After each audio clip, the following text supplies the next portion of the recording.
नमस्कार दोस्तों, क्राइम तक में आपका स्वागत है। खबर धनबाद से है और ऐसी खबर है जो रोंगटे खड़े कर देगी।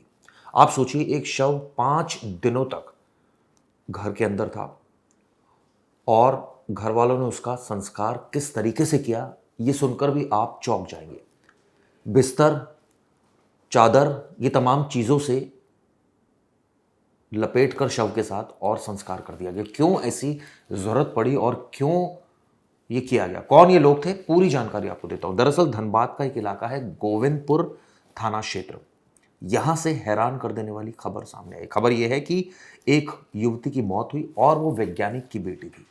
आप सोचिए, 5 दिनों तक शव घर के अंदर था, बाथरूम के अंदर था और उसके भाई ने अपने छोटे भाई को इत्तला दी कि बहन की डेथ हो गई है, लेकिन बड़े भाई का कहना है कि छोटा भाई नहीं आया, इस वजह से उसने संस्कार कर दिया। जबकि अब छोटा भाई अलग आरोप लगा रहा है। आपको पूरी घटना बताता हूं। दरअसल CMIFR से रिटायर्ड वैज्ञानिक थे संगीत कुमार। इनकी बेटी है, संगीत कुमार की 2023 में मौत हो गई थी। इनकी एक बेटी है जो तलाकशुदा है, जिनका नाम लिपिका है। वो इस घर में रह रही थी। दरअसल ये जो घर है, ये जैसे मैंने आपको बताया गोविंदपुर थाना क्षेत्र है। यहाँ पर एक रेजिडेंशियल कॉलोनी है। वहाँ पर इनका एक फ्लैट था जहाँ पर लिपिका अपने भाई के साथ रह रही थी। दरअसल एक, जैसे मैंने आपको जो इलाका बताया, गोविंदपुरा थाना क्षेत्र में, यहाँ पर एक वास्तु विहार है। यहाँ पर एक आवासीय रेजिडेंशियल कॉलोनी है जहाँ पर ये लिपिका रहती थी।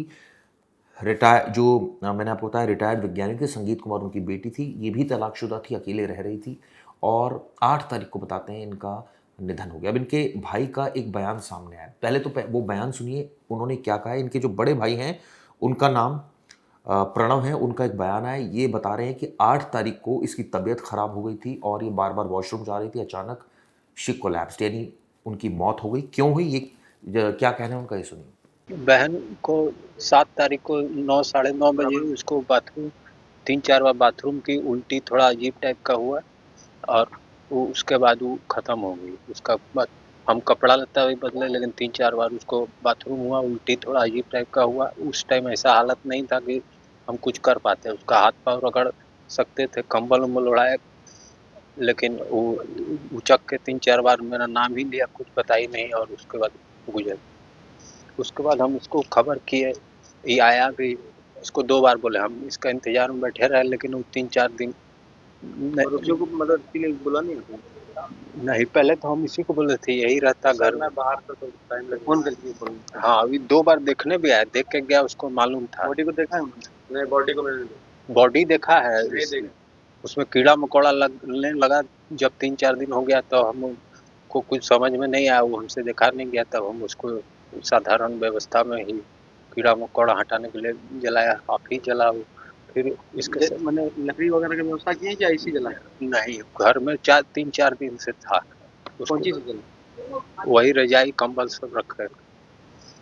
तो आपको तो पता होना चाहिए था ना कि इसका अंतिम संस्कार बाहर किया जाता है, तो फिर भाई को क्यों बोले कि मौल बनी जाती? भाई को हम बोले कि चलो साथ जाना होगा। ये 3-4 ये देख करके चला गया। ये रहता आसपास ही है, आते जाते रहता, जब मर्जी होता तब आएगा जाएगा, लेकिन उसके बाद चला जाता है। उस वक्त नीड थी, घर का आदमी को ही बोलता है आदमी पहले, उसके बाद किसको बुलाता है। हम इसको बोल सकते थे तो हम इसको कहे। इसको मालूम था वो बात। गुजरी 8 तारीख को ही थी, 7 के 9 साढ़े 9 बजे शाम में। ये आया, इसको फोन करके बुलाए भी, ये आया भी।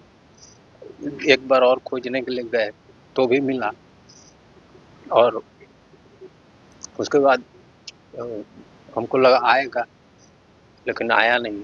तब और जब कीड़ा मकोड़ा लगने लग गया तब हमको वो काम करना पड़ा, मजबूरी। आपने सुना, उन्होंने बयान दिया है और ये कहा है कि तकिए, रजाई और कंबल से उनका अंतिम संस्कार कर दिया गया। उन्होंने कहा कि छोटे भाई को इसकी इत्तला दी गई, लेकिन छोटा भाई आया नहीं। छोटे भाई का इस पूरे मसले को लेकर क्या कहना है, ये भी सुनिए। मेरे सिस्टर का डेड बॉडी जो है हाफ बर्न मिला है मेरे घर से। Half burn? हाँ, बर्न मिला सर, बाथरूम में। और ये मतलब उस समय में मेरे घर में जो मौजूद लोग थे वो मेरा बड़ा भाई प्रणव राजवर्धन था और मेरी बहन लिपिका कुमारी थी।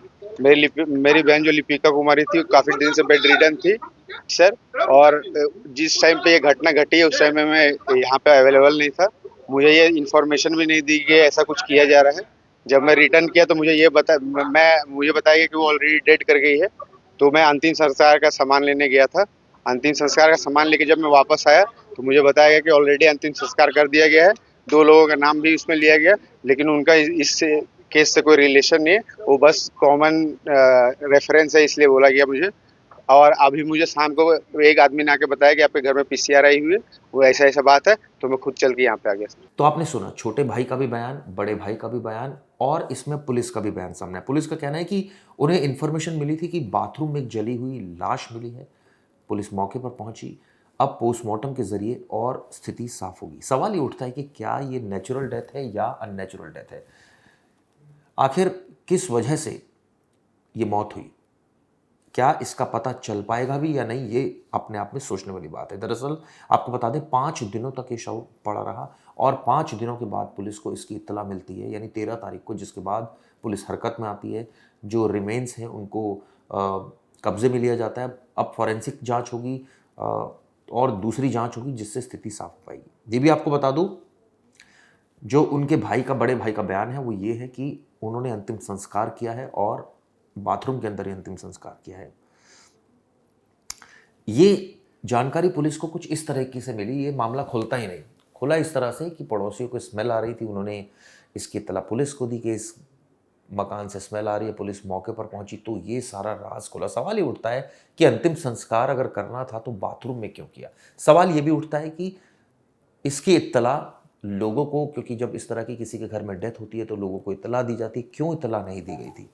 इसके अलावा ये पता चला है जो उनकी बेटी है लिपिका, वो डिप्रेशन में थी 2023 से, जब से उनके घर में डेथ हुई थी संगीत कुमार जी की, उनकी यानी उनके पिता की, तब से वो डिप्रेशन में थी और अकेले रह रही थी, तलाकशुदा थी यानी डिवोर्सी थी, और परिवार के जो दूसरे सदस्य समाज से कटते चले गए और लोगों से इन्होंने दूरी बना ली थी, यानी बहुत ज़्यादा इनका इंटरेक्शन किसी से नहीं होता था। और इसी वजह से आप सोचिए कि बड़े भाई ने जब हालात बिगड़ी, छोटे भाई को इसकी जानकारी दी लेकिन वो नहीं आया, किसी ने गंभीरता से नहीं लिया। तो प्रणव का ये कहना था कि उसने अपनी बहन के शव में कीड़े पड़ रहे थे, ये देखा तो उसने वहीं अंतिम संस्कार कर दिया। मतलब वो, उसके पास इतने भी लोग नहीं थे कहने के लिए कि चलिए मेरे साथ अंतिम संस्कार करना है। तो आखिर इसको किस तरीके का नेचर कहा जाए? क्या ये एक ऐसा अवसाद है, ये कहा जाए कि इस तरह का डिप्रेशन है कि कुछ किन्हीं वजहों से आप किन्हीं से बात नहीं कर रहे हो और उसका खामियाजा ये भुगतना पड़ रहा है आपको कि जब इस तरह की डेथ हो रही है तो कोई भी आपके पास नहीं खड़ा है। इनके छोटे बेटे हैं, यानी प्रणव के छोटे भाई हैं प्रबुद्ध राजवर्धन, उनका भी बयान सामने वो मैंने आपको बताया। उनका कहना है कि हमने अंतिम संस्कार कर दिया है, ये जानकारी मिली तो ऐसे में वो कैसे आते। अब फिलहाल